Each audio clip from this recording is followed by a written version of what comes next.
지난주에 이제 둘째 날을 보았고 오늘 셋째 날인데 셋째 날은 조금 특별합니다. 지난주에 말씀드릴 때 지구가 둥글죠. 자, 둥근 지구를 가지고 전체에 물이 감싸고 있었다라고 말씀을 드렸습니다. 그래서 이것을 저도 뭐 정확하게 어떻게 묘사를 해야 될지 모르겠는데 온통 물인 거죠. 이 지구라고 했을 때 그 안에 땅하고 이게 있을 텐데 어쨌든 그 전체를 가지고 다 물이 다 감싸고 있었죠.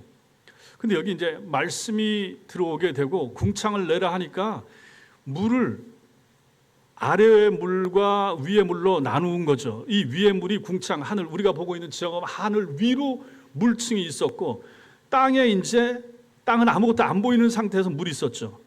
그래서 여기 물론 우리가 지금 오늘 보겠지만 이 물 속에는 이제 땅, 육지가 들어있는 물이 되겠죠. 전체 물이 감싸고 있고 그 다음에 공기층, 궁창이라고 하는 거, 그 위에 이제 물층, 하늘 위 궁창 이렇게 돼 있었죠.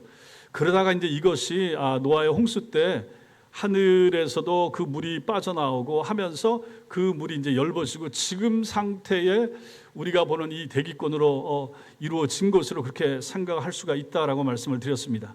그게 이제 둘째 날이었습니다. 그리고 또 말씀드릴 때 첫째 날, 둘째 날, 셋째 날 이것은 틀을 만드는 날이었다. 그 다음에 넷째, 다섯째, 여섯째 날은 그 틀 속에 내용을 채워넣는 날이다. 그렇게 이제 말씀을 드렸죠. 근데 오늘 우리가 읽었던 본문에서 가장 눈에 띄는 것이 뭐냐면 하나님이 보시기에 좋았더라. 이게 몇 번 나옵니까? 2번 나옵니다. 10절에 한 번 나오고 12절에 한 번 나오죠.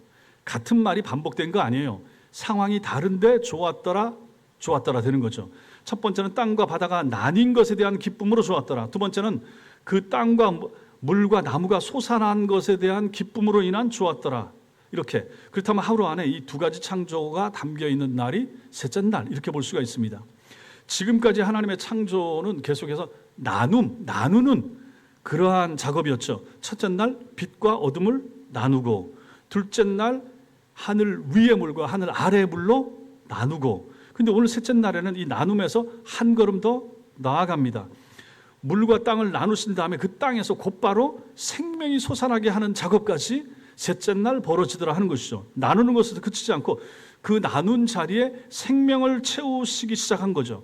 마치 집 짓는 사람이 먼저 방과 방 사이에 벽을 세운 다음에 그 방 안에 가구 인테리어를 집어넣는 것처럼 하나님이 그 일을 하시는 날, 그것이 바로 셋째 날이 되는 것입니다. 자, 오늘 이 셋째 날도 세 가지로 나눠서 살펴보겠습니다.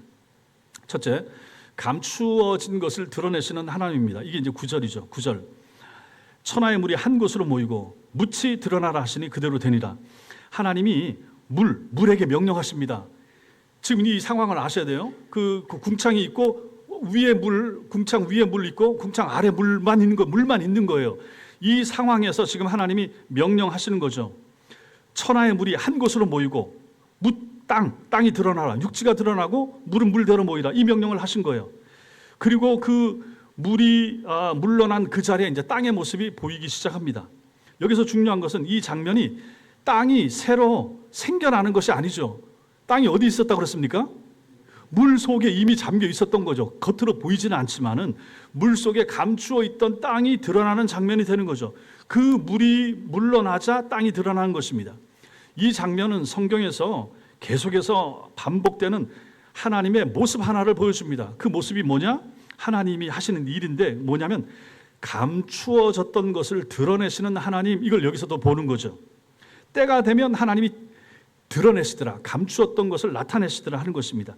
이걸 가장 잘 보여주는 장면이 여러분과 제가 잘 아는 출애굽기 14장에 나오는 요단강, 홍해 도하 사건, 홍해를 건너는 사건이 바로 그런 내용이 되는 거죠. 이스라엘 백성이 홍해 앞에 섰을 때 하나님께서 모세 지팡이를 내밀라고 하고 내밀었더니 땅을 갈라서 물을 갈라서 마른 땅이 드러나게 하시고 그 위를 건너가게 하신 것이죠. 지금 오늘 여기 셋째 날 하나님께서 물이 물러나고 땅이 드러나게 하셨던 그 하나님께서, 그러니 보십시오. 우리가 만약에 홍해 사건 하나만 가지고 본다 그러면 물론 불신자들은 지금도 안 믿지만은 저게 가능할까? 자, 그런데 이것이 거슬러 올라가서 창세기에서 창조 셋째 날에 이런 일이 이미 일어난 거예요. 전체 물만 있었는데 그 물 가운데 물과 묻을 육지를 나누신 하나님께서 아니 이때 시작도 이렇게 하셨는데 홍해 나누고 요단강 물 마르게 하고 그거 못 하시겠습니까? 충분히 하신다 하는 것이죠. 그러한 원리가 홍해에서도 반복되고 있습니다.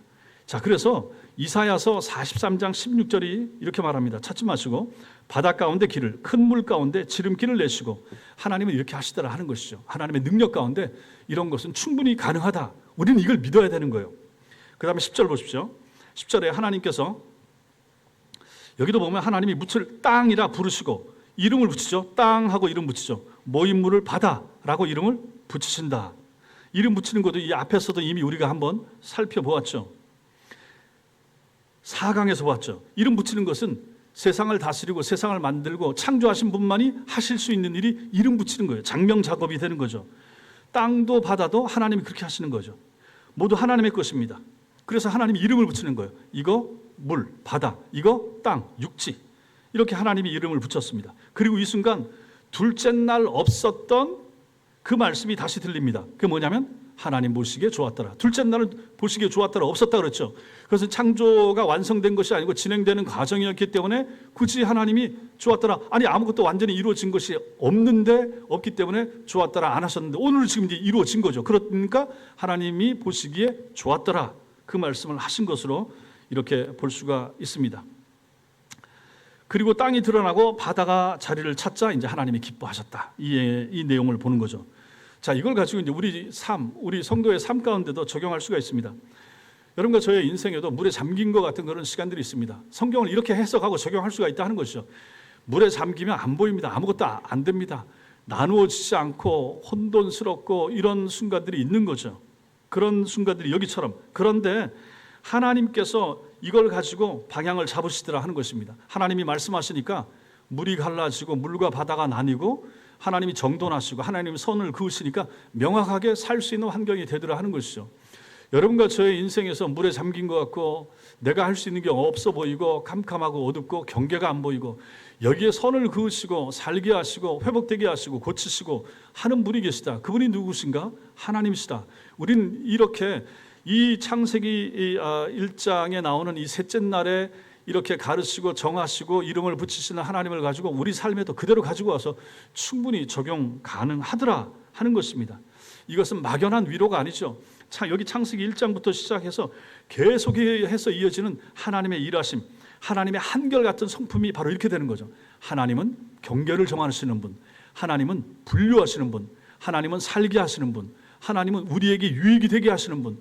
그 하나님이 지금 결국은 지금 셋째 날인데 마지막 날 여섯째 날까지 가고 맨 마지막에 사람을 창조하고 그들로 하여금 살게 만드는 작업을 하기 위하여 그걸 가지고 빌드업이라고 하죠. 축구할 때도 빌드업 착착착착 올라가서 결국은 골 넣는 지점까지 가기 위하여 하나님의 빌드업 작업이 첫째, 둘째, 셋째 날 오늘 이 일을 하시고 마지막에 사람이 살게 하시고 그러니 우리 인생에도 이렇게 물속에 잠긴 것 같고 경계와 구분이 없는 순간들이 있을 수 있는데 그것도 하나님의 빌드업 하시는 작업, 우리에게 행복과 기쁨과 즐거움을 주시기 위한 하나님의 일하심의 과정이라 이렇게 보면 틀림없다 하는 것을 첫째 날 하나님의 일하시는 이러한 모습, 하나님의 성품 가운데서 먼저 볼 수가 있는 것입니다. 이게 첫 번째, 감추어진 것을 드러내시는 하나님. 둘째, 하나님은 보면 제가 오전에도 말씀드렸죠. 성경을 통해서 우리는 뭘 보는가? 하나님이 어떤 분인가? 하나님이 무엇을 하셨는가? 하나님의 말씀이 무엇인가? 하나님이 우리에게 요구하시는 것은 무엇인가? 예수께서 무슨 일을 하셨는가? 예수님이 행하신 사건은 무엇인가? 그 예수님의 그 일 앞에서 인간의 반응은 어땠는가? 그 말씀이 그럼 나에게 요구하는 것은 무엇인가? 끊임없이 하나님과 예수님을 통하여 나에게 적용을 해야만 된다라고 말씀을 드렸죠. 오늘도 마찬가지입니다. 첫 번째로 우리가 여기서 조금 전에 말씀드렸던 것이 바로 하나님은 감추어진 것을 드러내시는 분이시더라. 당신이 다 만들어 놓으시고 감추어져 있던 것, 물속에 있던 것을 꺼내셔서 육지를 만드신 하나님이시다. 이걸 먼저 봤고 두 번째로 보는 것은 11절에 나오는 것처럼 하나님은 다양성을 기뻐하시더라. 하나님께서는 일률적으로 천편일률적으로 하나만 그렇게 만들지 아니하시고 참 다양하게 하시더라 하는 것입니다. 이게 이제 11절이죠. 거기 보면 새로운 명령을 하시죠. 땅은 풀과 씨 맺는 채소와 각기 종류대로 씨 가진 열매를 맺는 나무를 내라. 여기서 우리는 두 가지를 봐야 됩니다. 첫째로는 하나님은 직접 식물을 만들지 않고 명령합니다. 누구한테 명령합니까?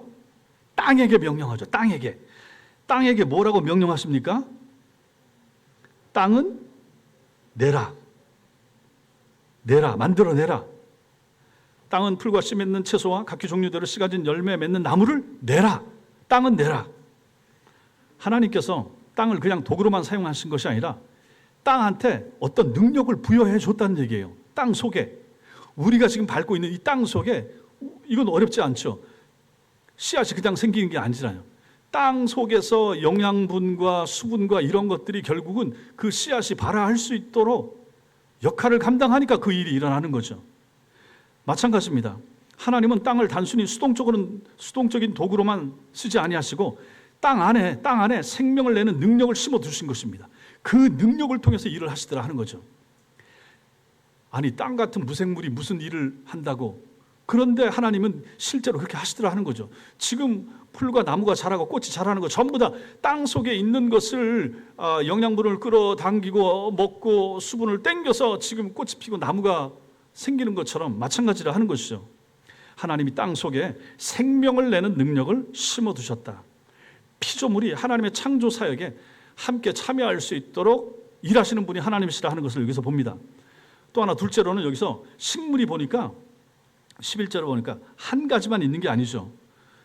보면 풀이 있죠. 채소가 있죠. 나무가 있죠.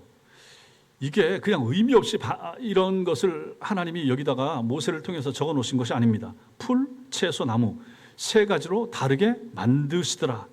하나님은 처음부터 이렇게 다양하게 만드신 것입니다. 뒤에도 가면 나오겠지만 그래서 우리는 진화론을 거부하는 것이죠. 하나에서 나와가지고 갈라져서 지금까지 되어 오고 있다고 증명도 안 됐는데 가설을 지금까지 오히려 열심히 가르치고 있죠. 그런데 성경은 아예 처음부터 각기 종류대로 그렇게 됐었노라 라고 얘기하잖아요. 사실 이게 안 믿어지고 안 받아들여서 그렇지, 이것만 받아들이게 되면 얼마나 세상 돌아가는 것을 이해하기 쉬운가 하는 것이죠. 바로 그것입니다. 하나님이 그렇게 한 거예요. 풀 따로, 채소 따로, 나무 따로 만드신 거예요. 다양하게 만드신 것이죠. 하나님이 획일적으로 하지 않더라 하는 것입니다. 다양한 생명을 품은 풍성한 방식을 하나님이 처음부터 활용하신 거예요. 여기 본문에서 이 11절에서 보면 가장 많이 반복되는 11절과 12절에 반복되는 표현이 있습니다. 그게 뭡니까? 11절과 12절에 반복되는 표현이 뭐가 나와요? 각기 종류대로 11절에 한 번, 12절에 두 번 나오죠. 성경에서 어떤 말이 이렇게 여러 번 반복되면 그것은 중요하다 말씀드렸죠. 하나님이 특별히 강조하시려고 한다 말씀을 드렸죠. 결국 이 표현의 의도는 이런 것입니다. 풀은 풀답게, 채소는 채소답게, 나무는 나무처럼 자기 모습대로 자라라. 그리고 씨를 맺으라. 하나님이 이렇게 명령하고 계시다 하는 것입니다. 하나님이 처음부터 다르게 만들었어요. 똑같이 만들지 않았습니다. 서로 다른 것들이 각자의 정체성을 가지고 살아가도록 이미 창조의 셋째 날 하나님이 그렇게 정하시고 그렇게 만드시더라 하는 것입니다. 이것이 식물에게만 해당되겠습니까? 아니죠. 이건 충분히 또 이것도 우리한테도 적용이 가능합니다. 여러분과 우리 교인들 옆에 계신 분들 한번 보십시오. 다르죠? 다 다릅니다. 아니, 권사님 손가락질 하지 마시고, 내가 봤을 땐 저 김여자 권사님이 더 이쁜 것 같은데. 이렇게만 하면 안 돼. 대신 성격은 권사님이 좋은 걸로. 다른 성격, 서로 다른 은사, 서로 다른 역할, 하나님이 이것을 우리에게 부여를 해주셨다 하는 것입니다. 이 다양함은 하나님의 창조의 실수가 아닙니다. 타락의 결과도 아니죠. 처음부터 하나님께서 의도하셨던 창조의 아름다움이 다양성입니다. 다름이죠. 다름. 바울이 고린도전서 12장에서 한 몸에 여러 지체가 있다 말한 것도 마찬가지죠. 여기 창세기 1장에 각기 종류대로의 원리가 교회 안에서 나타날 때 그렇게 되는 거죠. 결국 이게 다 하나님의 계획이라 하는 것입니다. 우리는 이런 말을 얼마나 많이 듣습니까? 얼마나 자주 설교하고 또 설교를 듣습니까? 다르다고. 이 진리를 우리 교회 공동체 안에 우리 성도들한테 한번 적용을 해보십시오. 여러분과 저는 나와 다르면 불편합니다. 나하고 같은 사람이 편하죠. 그 사람하고 친해지고 싶고 말하고 싶고 가까워지고 싶습니다. 그런 사람끼리 모이길 좋아합니다. 이거는 세상 불신자뿐만 아니라 신자들도 마찬가지인 거예요. 그렇잖아요. 그 자체를 나쁘다고 말할 수는 없습니다. 근데 이것이 이제 그렇게만 자꾸 똘똘 뭉치고 자꾸 모이게 되면 이게 이제 문제가 될 수도 있다 하는 것이 이제 문제가 되는 것이죠. 교회 안에서도 마찬가지고 누구라도 마찬가지입니다. 지금 여당과 야당 싸우는 것도 보십시오. 여당 안에 야당 안에 서로 또 거기도 또 패가 있고 서로 또 다른 분파가 있습니다. 어쩔 수가 없죠. 세상은 그렇고 사람들이 그렇습니다. 그럼 교회는 어떤가? 교회도 비슷한 면이 있죠. 그럼에도 불구하고 우리는 하나님의 이 창조의 다양성, 풀, 채소, 나무 다르게 처음부터 만드셨다. 우리도 다 다르다라고 하는 거죠. 다름이 틀림은 아니잖아요. 다름이 오류가 아니고 다름이 실수가 아니고 다름을 인정하는 것, 이게 힘들지만 하는 것이 필요하다 하는 것이죠. 특히 교회 안에서 성도들이 성령을 받은 하나님의 사람들이 서로의 다름을, 서로의 은사의 다름을 인정하는 것 필요하죠. 그래서 다른 사람들이 내 주변에 교회 안에 같이 있는 거예요. 저 사람 때문에 내가 힘들기도 하고 내가 버겁기도 하지만 잘 생각해 보십시오. 나 때문에 내가 좀 깎이라고, 저 사람으로 말미암아 내가 좀 깎이길 하나님이 바라셔서 내 옆에, 내 곁에, 내 가까이에 나와 같이 일하는 현장에 하나님이 두셨노라 생각을 해보십시오. 그럼 내가 깎여야죠. 우리가 다 마찬가지입니다. 특히 저 같은 경우도 마찬가지고, 제가 원하는 대로, 제가 뜻하는 대로 교회가 한 번에 목사가 아주 뛰어난 카리스마나 강력한 카리스마를 가지고 목사가 합시다 하면 다들 싫든 좋건 간에 다 그냥 한 목소리로 따라하고 한 줄로 쭉 서고. 여러분 그게 좋아 보입니까? 앞에 서 있는 입장에서 좋겠지. 그 목사하고 친한 사람들 입장에서 좋겠지. 그러나 그게 아닐 수가 있잖아요. 그런 걸 생각한다 그러면 오히려 반대하는 사람이 있을 수 있는 거. 여당 야당도 마찬가지고, 새가 날개 하나만 가지고 날 수는 없잖아요. 양편의 날개가 좌익 우익이 있어야 날 수가 있는 것처럼 교회도 넓게 생각하면 사실 그런 측면이 있지 않겠는가 하는 것이죠.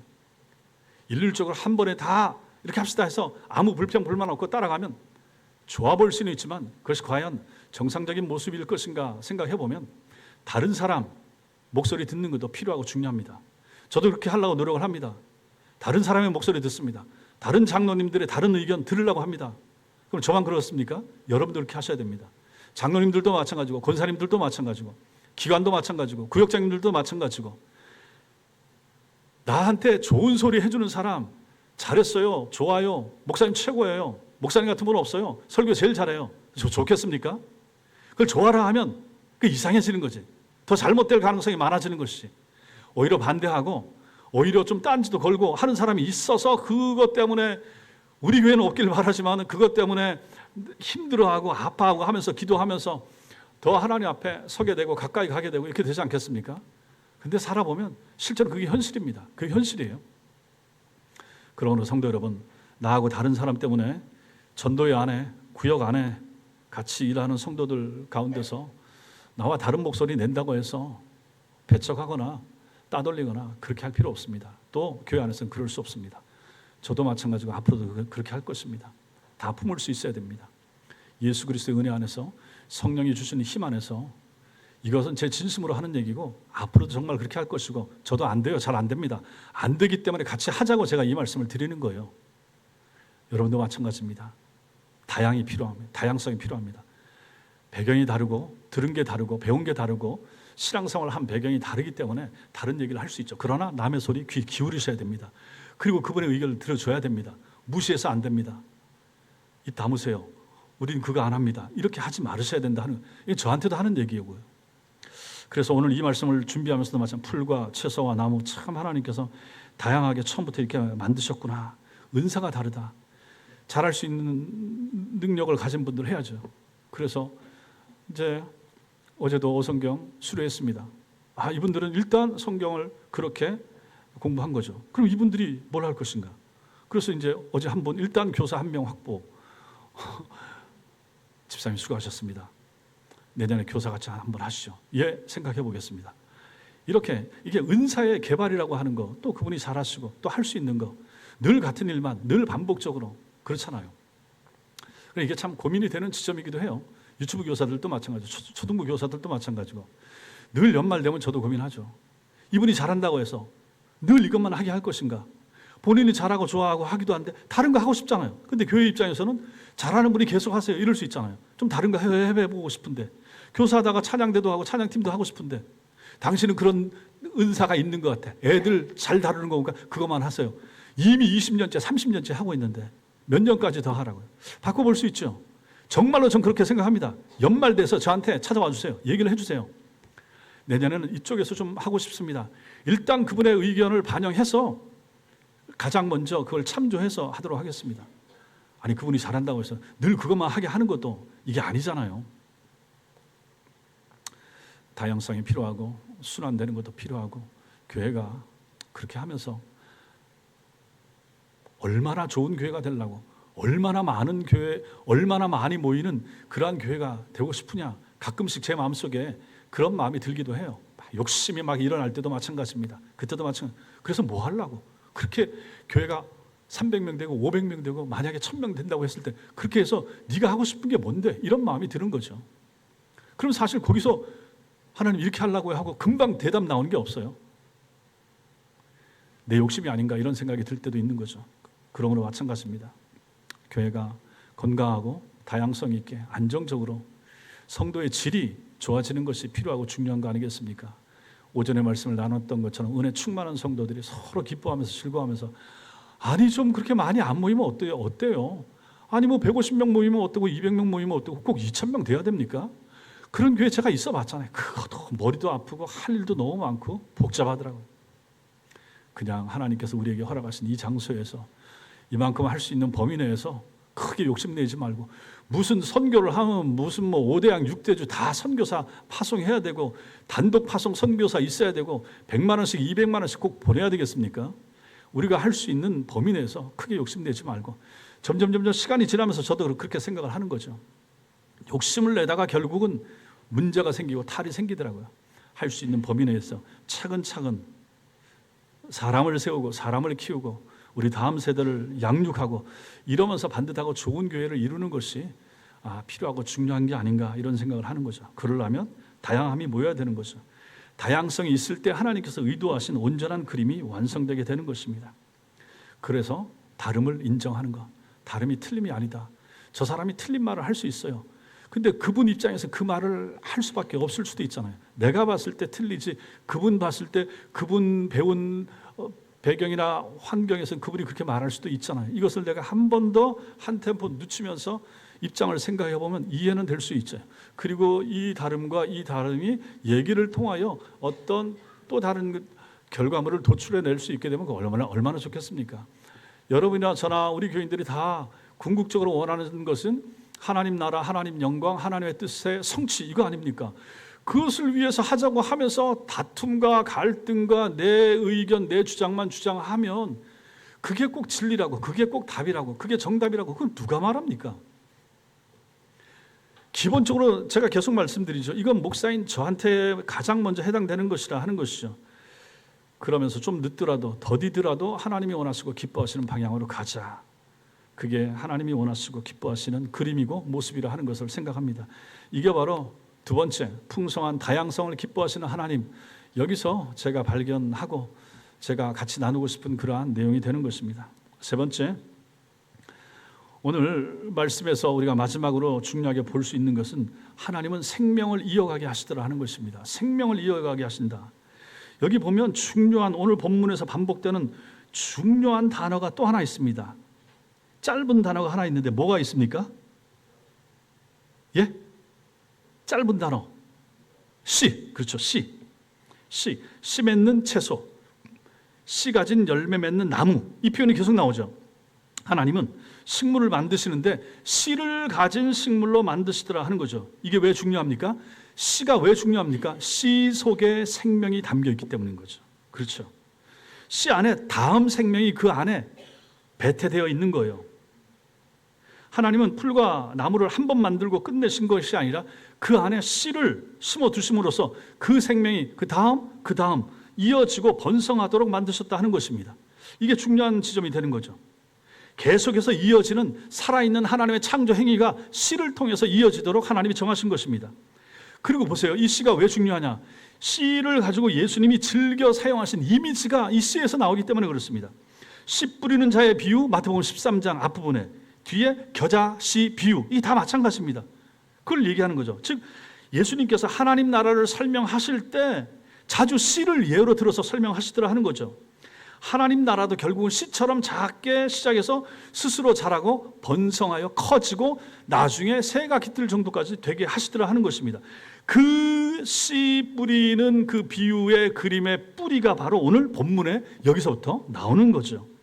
생각해보면 그렇게 생각해보면 씨앗만큼 신비로운 것도 없죠. 아주 작은 씨앗 하나 안에 그 안에 생명이 있는 거죠. 그 안에 실제로는 장차 크게 자랄 나무가 그 안에 들어있는 거 아니겠습니까? 그 모든 정보가 들어있는 거죠. 씨앗을 반으로 그 자리에서 자르면 그 속에서는 당장은 안 보이지만 그것을 땅에 심어서 자라게 됐을 땐 그것이 그런 열매를 맺더라. 시간이 지나고 땅에 심기면 그 안에 감추어졌던 생명이 싹을 틔우게 되고 줄기를 뽑고 마침내 열매를 맺게 되는 것입니다. 하나님이 처음부터 세상을 이런 방식으로 만드셨어요.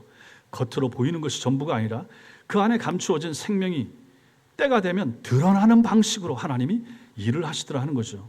그래서 이걸 이어보면 더 놀라운 사실이 또 있습니다. 뭐냐면 오늘 본문에 여기 씨가 나오죠. 이거 히브리어로 제라 이렇게 말하는데 씨, 이 단어가 훗날 요 뒤로 나가면 뭐가 되냐면 창세기 3장 15절에 여자의 후손이라고 하는 이 약속의 말 속에 다시 이게 등장하는 것입니다. 본문이 직접적으로 예수 그리스도를 말하는 것은 아니지만 성경 전체의 흐름 속에서 이 씨라고 하는 단어가 구원 약속과 연결되어 있는 것을 볼 때 창세기 1장의 이 창조 질서가 구원사의 시작과 연결이 된다 하는 것을 우리가 알 수가 있죠. 그래서 창세기 3장 15절에서 하나님은 뱀에게 말씀하시는 거죠. 여자의 후손은 내 머리를 상하게 할 것이요. 여기 후손, 이것이 바로 오늘 본문의 씨와 같은 단어인 것입니다. 그러므로 이건 우연이 아니죠. 창세기 1장에서 씨를 품은 생명이 만들어졌고 창세기 3장에서 그 씨라는 단어가 구원 약속으로 바뀌고 있는 거예요. 그리고 그 약속의 씨는 결국 어디서 이루어집니까? 예수 그리스도에게서 이루어지는 거죠. 그래서 갈라디아서 3장 16절에 아브라함에게 주신 약속이 바로 그 그리스도를 가리킨다 이렇게 말하죠. 그래서 갈라디아 3장 16절 보면 오직 한 사람을 가리켜 내 자손이라 하셨으니 곧 그리스도라 이렇게 말하는 거죠. 여기 창세기 1장의 작은 씨앗 하나가 성경 전체를 관통하는 구원 이야기의 주인공이 되는 거죠. 그 주인공이 바로 예수 그리스도시라. 생명의 씨, 그 다음에 여인의 후손, 그분이 바로 예수 그리스도. 예수 그리스도 안에 생명이 있고 예수 그리스도 안에 구원이 있고 그 예수 그리스도의 구원의 씨앗이 결국은 들음을 통하여 우리 영혼 속에 마음 속에 심어졌을 때 여러분 속에서 싹이 트니까 믿음이 되고 신자가 되고 세례를 받고 성도가 되더라 하는 것입니다. 그러니 그 씨는 얼마나 중요한가. 그 구원의 씨, 그 구원의 말소리 하나, 단어 하나, 문장 하나, 이게 얼마나 중요한가 하는 것이죠. 그리고 마지막으로 12절 보시면 땅이 풀과 저 뒤에 가서 나무를 내니 이렇게 말하죠. 앞에서도 말씀드린 거죠. 11절에는 하나님이 명령하시고 12절에서는 그 명령에 따라 땅이 식물을 내게 됩니다. 하나님께서 땅을 통해서 일하시는 방식인 거죠. 하나님이 혼자 다 하지 않더라라고 앞에서 말씀드렸죠. 하나님이 땅을 통해서도 일하신다. 협력하여 일하시는 것을 하나님 기뻐하신다. 이게 중요하죠. 하나님은 당연히 혼자 하실 수 있습니다. 뭐든지 말씀만으로 다 할 수가 있어요. 그런데 하나님이 정말로 기뻐하시는 것은 사람을 통하여, 우리를 통하여, 우리와 함께, 성도와 함께 일하기를 좋아하신다. 우리가 맡겨진 사명을 감당할 때, 직분을 감당할 때 그것은 마치 땅이 씨를 받아 식물을 내는 것하고 똑같습니다. 우리 안에 심긴 말씀의 하나님 말씀, 이 씨앗이 우리를 통해서 열매를 맺는 거죠. 여러분과 제가 특히 여기 우리 교사들이 은혜를 받아서 교사로 아이들을 가르쳐야지 이 마음을 가지고 섬기고 있죠. 그래서 내 속에 있는 씨앗이 자라서 내가 성도가 되고 교사가 됐는데 내 속에 있는 이 씨앗을 우리 이 아이 속에, 초등부 아이 속에, 유치부 아이 속에 내가 전해줘야 되겠다. 그 열정을 가지고 교사들이 교사 일을 하는 거죠. 결국은 내 속에 있던 생명이 나의 가르치는 이 가르침을 통하여 우리 아이의 들음을 통하여 아이 속에 심겨지게 되는 거죠. 그래서 성도 여러분, 우리가 제가 전에도 AI를 통해서 이것도 만들고 PPT도 만들고 이렇게 하고 했었는데 필요하고 중요하고 특히 주일학교 같은 경우에 PPT나 동영상이나 잘 사용하면 좋습니다. 좋지만은 실제로 그게 그렇게 중요한 그런 걸 잘하고 시스템이 잘 돼 있다고 해서 잘 보여주고 애니메이션을 잘 동원해서 뭘 만든다고 해서 그것이 그 자리에 참여한 아이에게 꼭 믿음으로 들어간다는 보장이 어디 있습니까? 실제로 그런 것이 아닌 거죠. 오히려 오늘 우리가 들었던 이 로마서 말씀을 통해서 본다 그러면 뭐가 중요합니까? 들음이 중요한 거예요. 봄이 중요한 시대, 비디오 시대를 살아감에도 불구하고 우리는 듣는 것을 통하여 숱한 많은 것을 보아도 정말로 중요한 것은 들음을 통하여 우리 영혼 속에, 우리 마음 속에 자리하게 되고 그것이 씨앗으로 그리고 발아하게 되고 그것이 이제 믿음으로 자라게 된다 하는 것입니다. 아이들한테 좋은 거 보여주고 하는 것도 필요하고 중요하지만 결국은 선생님의 기도 소리 그리고 선생님의 말씀 가르침을 듣게 하는 거, 들음이 그토록 중요한 것입니다. 그래서 전도사님과 윤수 권사님이 전하는 그 메시지, 그 말씀, 그런 것이 중요해지는 것이죠. 만약에 구역 모임을 할 때 구역 모임 가운데서도 구역장님이 구역 공과를 가지고 전할 때 그 구역원들 가운데 믿음이 없거나 신앙이 없거나 회심의 체험을 하지 못한 성도가 있을 때 실제로 목사의 설교를 통해서 은혜를 못 받을 수도 있지만은 그 구역 모임에 참여했다가 구역장님이 전하는 그 바르게 가르치는 말씀을 듣고 그 말씀이 그 영혼 속에 떨어져서 씨앗이 맺히게 되고 열매가 맺히게 되는 것을 부인할 사람 누가 있습니까? 그러니 말씀을 듣는 것이 얼마나 필요하고 중요한가 하는 것이죠. 결국 하나님은 사람을 통해서 일하십니다. 목사를 통해서 일하시고 장로님들과 권사님들을 통해서 일을 하는 거죠. 교회 공동체를 통해서 하나님이 일을 하는 거죠. 필요한 사람들을 하나님이 보내시고 하나님이 천사를 통해서 하십니까? 천사도 동원하지만 결국은 하나님은 우리의 손을 필요로 하시더라. 또 하나님은 그렇게 하시는 것을 기뻐하시고요. 이게 바로 땅이 풀과 나무를 내니라고 했을 때 우리가 그 의미를 우리에게 적용하면 충분히 그렇게 될 수가 있다 하는 것입니다. 여러분과 제가 작은 순종, 작은 섬김, 작은 나눔이 당장은 아무것도 아닌 것처럼 보일 수 있습니다. 우리가 1시간 공과를 아이한테 하고 그 다음에 구역 모여서 한 번 가르친다고 해서 그것이 이게 뭐 얼마나 큰 열매를 맺겠는가 이렇게 생각할 수도 있지만 그것이 씨앗이 될 수가 있다. 그 영혼 속에, 그 아이 속에, 그 성도 속에 잘 심겨졌다가 열매를 맺게 되면 누구도 상상치 못할 일이 벌어질 수 있지 않겠는가 하는 것이죠. 그게 이제 여기에 놀라운 비밀이 있는 것입니다. 사랑하는 성도 여러분, 오늘 우리는 창조 이 셋째 날에서 세 가지를 배웁니다. 물이 물러가고 땅이 드러나는 장면에서 우리는 감추어진 것을 때가 되면 드러내시는 하나님, 숨겨진 것을 드러내시더라. 결국은 하나님이 여기서뿐만 아니라 결국 우리 인생에도 마찬가지예요. 지나고 나면 알게 되는 일이 얼마나 많습니까? 기도하고 그때는 몰랐는데 지나고 나서 응답되면서 드러나고 보여지는 거 얼마나 많은가. 우리가 지금 천국은 베일이 가려있고 잘 모릅니다. 목사가 설교를 시리즈도 설교해도 금방 그거 들어오지 않을 수 있죠. 그럼에도 불구하고 드러날 날이 있을 것이다. 언젠가 우리가 세상을 떠나서 얼굴과 얼굴을 대하여 볼 날 되면 가장 명확하게 드러나겠죠. 그런 날이 오게 되리라 라고 하는 것입니다. 마찬가지로 여기서도 때가 되면 하나님은 드러내신다. 결국은 하나님의 때가 중요하고 하나님은 우리에게 보여주신다. 필요한 것은 보여주신다. 계시하신다. 성도에게는 꼭 필요한 것은 알려주신다 하는 것을 첫 번째로 봅니다. 두 번째로는 각기 종류대로라는 말씀에서 다양함을 기뻐하시는 하나님을 봅니다. 다양성을 기뻐하시는 하나님. 그리고 마지막 그 씨앗의 이야기에서 생명이 계속 이어지게 하시고 자라도록 하시는 하나님을 만나게 됩니다. 그 씨의 그림은 결국 예수 그리스도까지 이어지는 크고 아름다운 이야기가 되는 거죠. 그렇다면 성도 여러분, 하나님께서 여러분들 속에, 지금 여러분 속에 심어둔 씨앗이 무엇인가, 내 속에 떨어진 씨앗이 무엇이 있지 한번 이 시간 생각을 한번 해보시기 바랍니다. 어쩌면 그것은 오래전에 받았던 말씀 한 구절, 누군가 전해줬던, 아니면 내가 읽었던, 내가 줄쳤던 그 말씀 하나가 내 속에서 지금까지 살아서 역사하고 그럴 수가 있습니다. 오래전에 받은 말씀, 아니면 마음 한구석에 오랫도록 품어온 기도의 제목, 그것이 작은 씨앗일 수 있습니다. 내가 교회를 위하여 이런 것을 하리라, 해보면 좋겠다. 그걸 가지고 기도하고 그것이 하나의 씨앗일 수가 있다 하는 것이죠. 혹은 누군가를 향한 작은 섬김의 마음일 수 있습니다.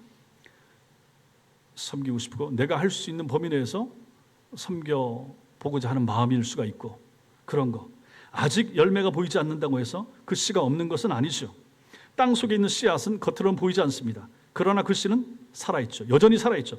언젠가는 때가 되면, 하나님의 때가 되면 반드시 싹을 틔우게 될 것이라 라고 하는 것입니다. 하나님은 땅이 드러나는 것을 보고 기뻐하셨죠. 식물이 솟아나는 것을 보고 기뻐하시고 좋아하셨습니다. 마찬가지입니다. 여러분과 저 우리 안에 있는 씨, 이것을 가지고 하나님이 기뻐하실 수 있다. 기뻐한다. 하나님, 내가 교회를 향하여 내가 가진 은사를 가지고 내가 섬기겠습니다. 이 일을 감당하겠습니다. 그런 마음을 갖는다든지, 그것이 얼마나 선한 일인가. 저도 마찬가지죠. 하나님, 바르고 좋은 교회를 힘껏 한번 세워보고 싶습니다. 양이나 숫자 중요하지 않습니다. 바르고 좋은 교회, 다음 세대 사람을 세우는 교회, 그걸 한번 해보고 싶습니다. 하나님 도와주세요. 전 지금까지도 마찬가지죠. 계속해서 그런 기도를 하고 있죠. 제 마음속에 떨어진 씨앗, 바른 교회, 그리고 좋은 교회. 여러분 마음속에도 그런 기도 제목이나 그런 섬김이나 그런 결단이나 작은 뭔가 있을 수 있습니다. 키워나가는 것이 필요하죠. 또 그것을 가지고 언젠가 품고 기도하다 보면 하나님의 때에 하나님께서 드러내시고 열매 맺게 하실 것이라 하는 것이죠. 그러니 여러분 마음속에 말씀을 통하여, 기도를 통하여 마음속에 뭔가 품는 것, 그거 얼마나 중요하고 좋은 일인가. 여러분 교사들 마음속에 아이를 품고 기도하여 그 아이 영혼을 바르게 키워나가는 것은 얼마나 큰 일이 될 것인가. 우리가 지금 구역 특성도 하고 찬양대가 몇 명이죠? 우리 한 30명 넘게 우리가 모이고, 찬양팀도 금요일 있고 주일 오전 있고 오후 있고, 처음에 미미하게 했던 거 여기 계신 분들 다 알지 않습니까? 찬양대도 없었고 하지도 않았잖아요. 근데 처음 시작을 하게 됐고 몇 명이 시작을 했고, 근데 이만큼 늘어서 이렇게 우리가 봤을 때 우리 교회 수준에서 찬양대가 그만큼 모이면 정말 많이 모이는 거죠. 창대하게 된 거 아니겠습니까? 누군가 그것을 품고 기도했던 분이 있고 그것을 위해서 희생하고 헌신하고 섬겼던 찬양 대장님, 반주자님, 지휘자님, 이런 분들의 꿈과 그분들의 기도가 결국은 열매를 맺혀서 여기까지 온 거 아니겠습니까? 우리 교회가 이만큼 성장하게 된 것도 결국은 누군가의 마음속에 있었던 교회를 지키고자 하는 열심, 또 교회를 향한 사랑, 우리 교회를 세우고자 하는 의지, 이런 것들이 모아져서 결국은 어쨌든 여기까지 와서 탄탄하게 이만큼 세워진 것 아닌가 하는 것이죠. 그러니 그 작은 씨앗을 잘 품는 것은 중요하고, 그것을 열매 맺도록, 싹을 틔우고 열매 맺도록 하는 그 작업은 중요하다 하는 것입니다. 그 일에 여러분과 제가 부름받은 것이죠. 앞으로도 사는 날 동안 이 일, 이 작은 일, 이 섬기는 일, 이 교회를 바르게 세우는 일, 이 일을 더 열심히 잘 감당하는, 그래서 하나님께 영광을 돌리는, 그래서 바른 교회로, 좋은 교회로 든든하게 40년 이상 서가는 그러한 우리 교회, 천성교회 될 수 있기를 주님의 이름으로 축원합니다.